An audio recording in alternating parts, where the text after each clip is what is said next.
Bonjour, je suis Florence Bonnet, chercheure au laboratoire de psychologie cognitive à Marseille et j'étudie en particulier la cognition sociale du chien avec les humains. Le travail que je vais vous présenter a deux points de départ. Le premier, c'est qu'une anecdote rapportée par un expert a une valeur scientifique. C'est le sujet de ce livre et de quelques articles notamment. Le deuxième point de départ, c'est que des observations qualitatives basées sur la méthodologie de l'ethnographie ont une valeur scientifique. L'ethnographie consiste à relever des comportements d'individus sous forme de script verbal, qui fait quoi, dans quel contexte, où espace. Tout a commencé au Congrès international d'éthologie à Rennes en 2009 où j'ai rencontré le chercheur Thierry Aubin. Il m'a rapporté qu'à Concepción, au Chili, il voyait des chiens traverser les rues sur les passages piétons. J'ai bien perçu qu'il y avait là une information précieuse, ce que j'ai gardé en mémoire. D'autant que j'avais en tête la valeur d'une anecdote transmise par un expert. Et un jour, un chercheur en sciences humaines, localisé à Concepción au Chili, me contacte et il m'indique avoir fait une ethnographie des chiens de sa ville, en compagnie de sa chienne. Il me demande de collaborer avec lui pour valoriser ses observations, c'est-à-dire empaqueter ces observations qualitatives dans ce que je savais de l'éthologie et de la cognition sociale canine. Je lui ai demandé tout de go si les chiens traversaient les rues sur les passages piétons. Et bingo, oui. Alors avant de rentrer dans le vif du sujet, qu'est-ce que le chien du point de vue de son comportement et de ses principaux processus cognitifs? Alors pour résumer très schématiquement, le chien possède une cognition non sociale, donc il présente, pour résumer très schématiquement, des fonctions exécutives. C'est un grand navigateur terrestre, il effectue du guidage, en particulier olfactif, de la saisie. Il se caractérise également par le fait de défendre son territoire, d'être un grand appreneur, de coopérer. Et le chien a été fabriqué pour vivre au plus près des humains. Donc pour cela, nous avons sélectionné les traits de cognition sociale et de communication chez le chien pour en faire une espèce dont la cognition sociale s'apparente à celle d'un enfant de 1 à 2 ans. Il y a eu dans les années 2000 de très nombreux articles sur ce sujet-là. Je vais vous présenter 3 processus cognitifs sociaux qui vont nous être utiles ensuite pour les chiens de la ville de Concepción. C'est tout d'abord le référencement social. Les chiens, comme les très jeunes enfants, utilisent leur humain référent comme source d'information sociale. Donc, par exemple, le maître qui se recule ou bien une maman qui fait une grimace en regardant quelque chose est une information sociale pour l'enfant et le chien. Et est utilisé en particulier pour se synchroniser ensuite sur le comportement du référent humain. Donc, c'est comme ça qu'on retrouve également la synchronisation de la marche du chien sur celle de l'humain. Donc, ce sont les travaux de Charlotte Duranton. Et la synchronisation chez le dauphin et chez le chien en intra-espèce également. Un troisième processus cognitif social qu'on retrouve, c'est la communication référentielle et intentionnelle. On la retrouve chez le très jeune enfant et chez le chien. Bien sûr, on ne retrouve pas la théorie de l'esprit chez le chien. Alors, quand on connaît les processus cognitifs sociaux, dont ceux des chiens, on ne peut se demander que ce qui fait que les chiens se retrouvent à vivre au beau milieu des humains. Des chiens, dont des chiens en liberté, il y en a partout sur Terre. Il existe quelques études sporadiques sur ces chiens en liberté, en particulier dans les années 70 et 80, puis 90-2000.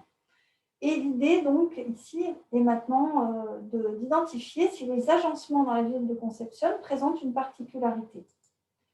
Pour cela, donc, Hugo Capella-Miternic a effectué donc, une ethnographie, donc une préparation du terrain, et ensuite une observation ethnographique, où il a relevé donc qui, où, quoi, et quel comportement, dans quel contexte se passaient ces comportements. Et il a également interviewé ce qu'on appelle des informateurs donc sur cet espace pour déterminer quelle socialité, quelles conditions sociales étaient à l'œuvre chez les chiens de cette ville. Le terrain, c'est la place Pérou et ses alentours. La place Pérou était ici. Donc ici, c'est plus bas, donc c'est l'université qui est tout ça est entouré par des bois. Et au-dessus de la place Pérou, il y a surtout des immeubles et très peu de maisons. Et à gauche de l'université, il y a plutôt des maisons et peu d'immeubles. Les observations mettent en évidence qu'il y avait, donc sur les 2 semaines d'observation, 103 individus, dont un tiers était en liberté. Et nous avons tout d'abord trouvé les 6 catégories que nous avions, qui sont rapportées dans la littérature.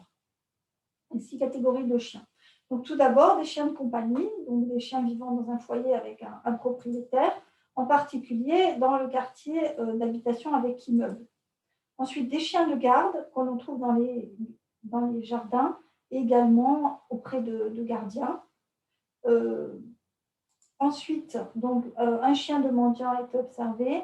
Et sinon, mon collègue a observé régulièrement un abandon de chiens par semaine sur cet espace. Parmi les chiens ensauvagés, enfin plus sauvages, il y avait donc 4 chiens complètement sauvages et vivant seuls, en fait, dans la forêt.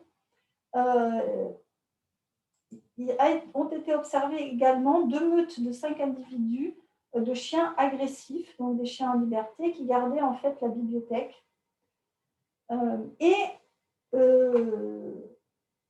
Une fois ces 6 catégories évoquées, eh bien, nous avons mis en évidence 3 nouvelles catégories de chiens. La première, ce sont des chiens en liberté, mais par contre qui sont familiers des humains. Donc, il s'agissait de 5 meutes de 3-4 chiens qui étaient sur la place Pérou. Et il y avait également le chien Sœur Perrault, un chien célèbre qui allait même à l'université, on le retrouvait dans les amphis.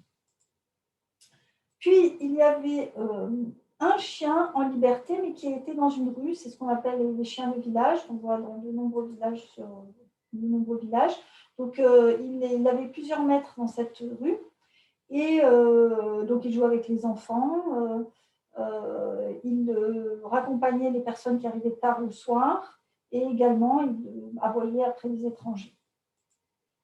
Enfin, une dernière catégorie de chiens, ce sont les chiens, donc on arrive dans les chiens familiers, les chiens de compagnie, mais en liberté. Et là, on a trouvé le chien Cachoupi et le chien Napoléon, un vieux basset, qui déambulait en fait dans les rues toute la journée. Et le chien Napoléon, alors il ne marchait pas sur les trottoirs, il ne marchait pas sur la route, il marchait en fait sur les caniveaux, le long des caniveaux en fait, dans les caniveaux.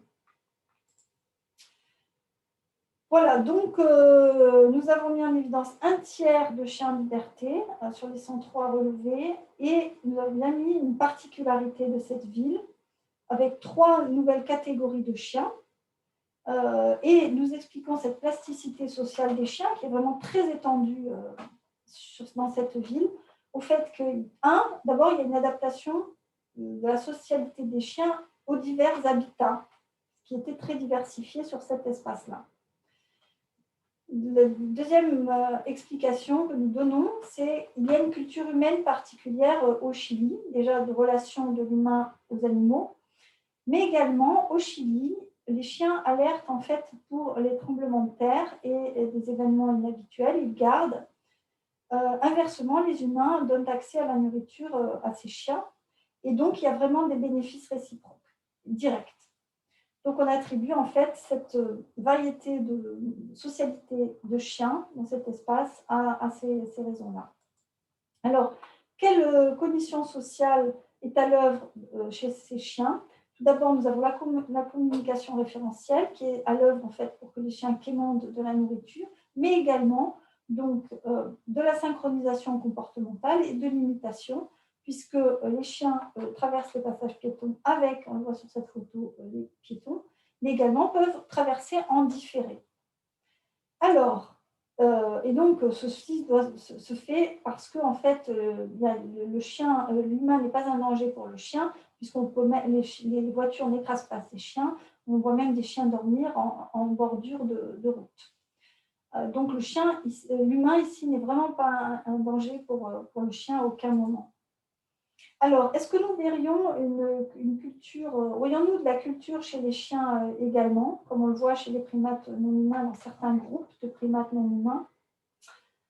Aurions-nous finalement de l'imitation des habitudes comportementales qui se mettraient en œuvre au sein de groupes? Telle est la question. En tout cas, on observe par ailleurs chez les loups au Canada un comportement de pêche. Alors, c'est une innovation comportementale. Est-elle apparue par hasard ou est-elle une imitation de la pêche par le grizzly? Voilà, ça c'est une question. Et on observe, on a en tout cas également donc, la mise en place de ce comportement de pêche, une nouvelle habitude comportementale au sein de ce groupe de loups. Je vous remercie de votre attention et pour ce moment de partage.